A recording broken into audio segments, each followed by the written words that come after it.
देखो कैसे भजन बचाना है। सुख आ रहा है तो फूलो मत, दुख आ रहा है तो भूलो मत प्रभु को। गंभीर रहो, प्रभु से भी प्रार्थना मत करो दुख मिटा दो, नहीं। जो दुख आएगा सहने की सामर्थ्य दो। हमें आपसे सिर्फ आपका भजन चाहिए, मैं आपको भूलू नहीं, निरंतर आपका सुमिरन चलता रहे, बस।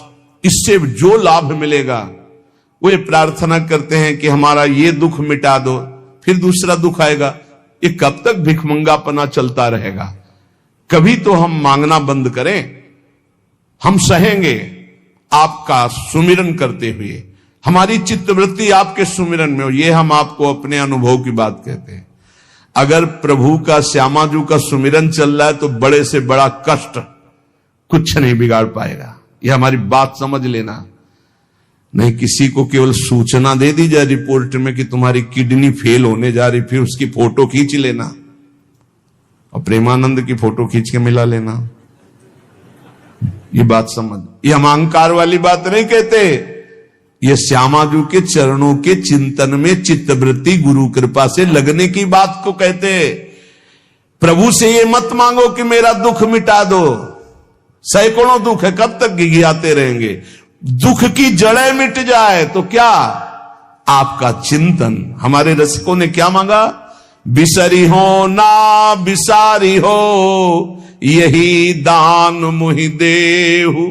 श्री हरिवंश की लाडली मुहि अपनी करी ले। हे लाडली युगल सरकार, हे लाडली जू, मुझे अपना निज जन जान करके निरंतर स्मृति प्रदान करो। मैं आपकी स्मृति में डूबा रहूं और आप भी कभी कभी याद कर लें मेरा निज जन है, बस। अगर स्मृति चल रही है तो वो आनंद रहता है जो रोग कभी दुख दे ही नहीं सकता। किसी भी रोग में इतनी दुख देने की सामर्थ्य नहीं है जितनी श्यामाजू के चरणों के आश्रय से सुख समुद्र का उफान आता है। ये फेन बुदबुदा की तरह रोग के दुख इधर उधर लहराते रहते, कुछ फर्क नहीं पड़ता। अरे बोले तुम तो जाके जाए ना पांव बेवाई, वो का जाने पीर पर आई, प्रवचन कर रहे हो, कष्ट होता तो पता चलता। नहीं लोग कह देते कि प्रवचन करना सरल है, कष्ट होता तो पता चलता। तो सच्ची कहते हैं जितने तुम बैठे हो इतने में हमें लगता है किसी की दोनों किडनी फेल नहीं होंगी। नहीं होंगी, नहीं ऐसे नहीं बैठ सकते जैसे बैठे हो। श्यामाजू की कृपा से 1 बजे से चल रही दिनचर्या और 10:15 बजे तक ऐसी ही दिनचर्या चलेगी, गुरुजी तक ऐसे, फिर कुछ प्रसाद पा। ये किडनी से नहीं चल रहा, ये श्री जी की कृपा से चल रहा है। और वो कृपा आप सब पे भी है। केवल श्यामाजू के चरणों का आश्रय लेके चिंतन में रहो। इसलिए हम कहते हैं कोई कष्ट आए तो ये मत मांगो कि श्यामाजू कष्ट मिटा दो, घाटे में रहोगे। श्यामाजू हमारा चिंतन आपका हो तो कष्ट ही अनुभव में नहीं आएगा। हे भोरी सखी की ऐसी स्थिति थी जो आप स्वीकार ही नहीं कर पाओगे कि क्या ऐसा होता भी है क्या। पिचकारी राधा वल्लभ लाल जी की सीधे कान में गई, ऐसे दर्शन कर रहे थे, सीधे कान, पर्दा फाड़ के रंग अंदर चला गया। और वो अकिंचन महापुरुष, कभी किसी से कोई संपर्क नहीं, हा प्रियाजू, हा स्वामिनी, बस निरंतर तन मन के बिछुरे नहीं, चाह बढ़े दिन रैन, कबो संजोग न मा नहीं, देखें भरी भरी नयन। अब वो पानी वहां सड़ा, कीड़े पड़े, कान में एक चींटी छोड़ के देखो कैसा होता है। आपको अगर नृत्य ना आता हो ना और कान में चींटी छोड़ दे, अपने आप आ जाएगा नृत्य, वो अपने आप नाचना शुरू हो जाएगा। और उनके कान में कीड़ा पड़ गया। सेवा कुंज में दर्शन करने आते राधा वल्लभ जी के दर्शन, तो कीड़ा ऐसे, अरे बाबा आपके तो कीड़ा। और उस समय यहां वृंदावन में ऐसी कोई व्यवस्था विशेष नहीं थी, तो मथुरा ले जाओ कान। जब बहुत प्रार्थना की गई, गुरुजनों ने, आचार्य जनों ने आदेश किया, ना बाबा तुम्हें जाना पड़ेगा, जैसी श्री जी की इच्छा। अस्पताल गए तो उनका इसका तो ऑपरेशन होगा, तो आपको बेहोश करके फिर इसका, तो उनका बेहोश करने की जरूरत नहीं, बेहोश की दवा हमारे पास है, तुम 30 मिनट पहले बता देना कि आपको 30 मिनट बाद ऑपरेशन आपका होगा, बस वो हमारे पास दवा है बेहोश की, हम बेहोश हो जाएंगे, तुम्हें बेहोश का। अरे बोले बाबा बातों से नहीं होता, जब कान का ऑपरेशन, उनका आप आना 30 मिनट पहले बता देना। आए बोले बाबा 30 मिनट बाद ऑपरेशन होगा। नमो नमो जय श्री हरिवंश, नमो नमो जय श्री हरिवंश, श्री हरिवंश, श्री हरिवंश, श्री हरि। नित्य विहार में स्थिति, शरीर शून्य, सहचरी स्वरूप में स्थित, शरीर का भाव शून्य, खत्म। ऑपरेशन हुआ 30 मिनट बाद, घंटा 1.5 घंटा सब आश्चर्यचकित, पूरा डॉक्टर नर्स सब एकत्रित की, क्या चीज है बाबा। कान का ऑपरेशन, जरा सा एक चींटी चली जाए तो हाहाकार मचने लगता है। 1.5 घंटे बाद ऑपरेशन, श्री हरिवंश, श्री हरिवंश, नमो नमो जय श्री हरि। हो गया ऑपरेशन? हाँ बाबा हो गया। उठे चल दिए। अलौकिक सामर्थ्य, श्यामाजू के गोरे चरणारविंद की ठसक। ये बहुत छोटी बात, रोग दोग दोष, ये बहुत छोटी बात। स्पष्ट समझ लीजिए, हरिराम व्यास जी विशाखा सखी के अवतार, वो स्पष्ट कह रहे, प्यारी जू के चरणारविंद का आश्रय लेने वाले के ऊपर किसी भी ऋषि मुनि का शाप, दैहिक दैविक भौतिक ताप, त्रिभुवन में जितनी रोग सृष्टि हुई है, किसी भी रोग का प्रभाव, किसी भी महत पाप का प्रभाव उसके ऊपर नहीं पड़ता।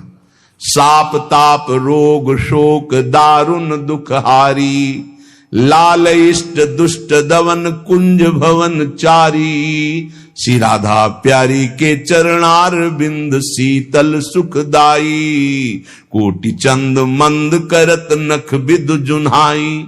ऐसे हमारी प्यारी जू के चरणार बिंद, अद्भुत प्रभाव, अद्भुत प्रभाव। एक निष्ठा हृदय में बस होनी चाहिए। यहां बस अनन्यता की मांग है, हमारी प्रियाजू की अनन्यता, गोरे चरणारविंद की ठसक। तो बोले चतुर जग में बड़ो कहिए, जो श्यामा श्याम के रंग रंगिए। वही चतुर है जो अपने को श्यामा श्याम के रंग में रंग लिया। और ताप तन मन की जू सहिए, तन के रोग और मन की समस्याएं। रहीमन मन की मन व्यथा रखिए मन में, गोए सुनिठ ले हैं लोग सब बांट न ले है को। ये गांठ बांध लो, अपनी समस्या किसी से मत कहिए। अगर बहुत प्रेमी जन है तो वो दुख पाएगा, बांट तो लेगा नहीं। और अगर प्रेमी नहीं तो उपहास करेगा, तुम्हारा भाव बिगड़ेगा। किसी से मत कहिए। दिल दे दिया दिलवर श्यामाजू को, वो जाने। मन में जलन है तो सह रहे, तन में जलन है तो सह रहे। तन मन की ताप तपन जो सहिए। कैसे सह जाओगे? बोले सदा हरि के ही गुण गइए। जब परेशानी हो उठाओ मंजीरा, शुरू करो चतुरासी जी का गायन। फिर देखो, आज तो जुवती तेरो बदन आनंद भर्यो। गाते गाते तेरा वदन आनंद में भर जाएगा, देखना गा के। ये अनुभव की बात कहते हैं। भारी से भारी समस्या को ऐसे नष्ट कर देना, ये प्रियालाल के गुण गायन का प्रभाव देखा है। गुण गायन का भारी से भारी समस्या का समाधान ऐसे। आप विश्वास केवल कीजिए, हित धू जो विश्वास है तबे सुधरे। जहां नाम बाणी वहां श्याम श्यामा, और जहां श्याम श्यामा तो समस्या नहीं, कोई समस्या नहीं। जगत में जीव हरि प्यारे, सबन के आप रखवारे। समस्त जीवों को भगवान प्यार करते हैं, लेकिन दुर्भाग्य है कि ये जीव समझ नहीं पा रहा कि भगवान प्यार करते हैं। वो भगवान को भूल करके यहां तक कि नास्तिकता छा गई। बड़ी विचित्र, कोई महापुरुषों के वचनों के रहस्यों को नहीं समझ पाता है। अलग अलग बातों में ऐसे फंसे कि सब बातों की बात तक पहुंच ही नहीं पाते हैं। भगवान निराकार भी हैं, भगवान साकार भी हैं, भगवान सब में भरे हैं, तो भगवान सबसे परे हैं। जो सबसे परे हैं वही सब में भरे हैं, बस समझ लो। ऐसी नास्तिकता छा रही, पापाचरण करते हुए भगवान को अशुद्ध शब्दों से संबोधन करते हैं, लेकिन वो इतने महान पिता हैं कि ऐसों को भी प्यार दे रहे हैं। सूर्य का ताप, चंद्र का, पृथ्वी, वायु, सब भरण पोषण कर रहे हैं। उनकी भी रक्षा भगवान कर, उनको भी उदर पोषण भगवान कर रहे। जिन्होंने रूप रंग धारे, ये सच्ची मानना 100 का 100% केवल वासुदेव ही है। वासना वासुदेवस्य वासितम भुवनत्रयम् सर्वभूत निवासोस्मि वासुदेव नमोस्तुते। जो वासुदेव अपने आप से अपने आप को बनाता है। कुछ लोगों का रहता है कि भगवान रक्षा क्यों नहीं करते, ऐसा क्यों नहीं करते, यहां ये हत्या हो रही, वहां वो मारकाट हो रही। तुम सुना नहीं, उसकी 3 लीलाएं नहीं, तुम्हारी पसंद से होगा। एक लीला में वो सृजन करता है, तो दूसरे में पालन करता है, तो तीसरे में विनाश करता है। तीनों जरूरी हैं। नहीं मनाने लगोगे कि भगवान आज से अगर 10 साल के लिए मौत नाम की चीज बंद हो जाए इस भूमंडल में, तो अनशन करके मनाओगे प्रभु से कि प्रभु मरेंगे, बहुत ही बढ़ रहे हैं। जीव चराचर में अगर सृष्टि का एक सोपान खत्म हो जाए कि मृत्यु ना हो, तो हाहाकार मच जाए। ध्यान रखना, मरना भी उतना ही अच्छा है जितना जन्मना और जितना पालन करना। और तुम्हारे वो मनोरंजन का नहीं है विधान, वो उसका खेल है। मृत्यु भी आवश्यक है, बहुत जरूरी है। विनाश भी जरूरी है। जैसे सृजन जरूरी है, वैसे पालन जरूरी है, वैसे विनाश जरूरी है। नहीं बताओ, कैंसर हो गया, वो सड़ रहा है, मार परेशान है, बोले मरना ही नहीं है। अब तो उसकी बड़ी समस्या है। अरे मरेगा तो नया शरीर प्राप्त करेगा।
देखो कैसे भजन बचाना है।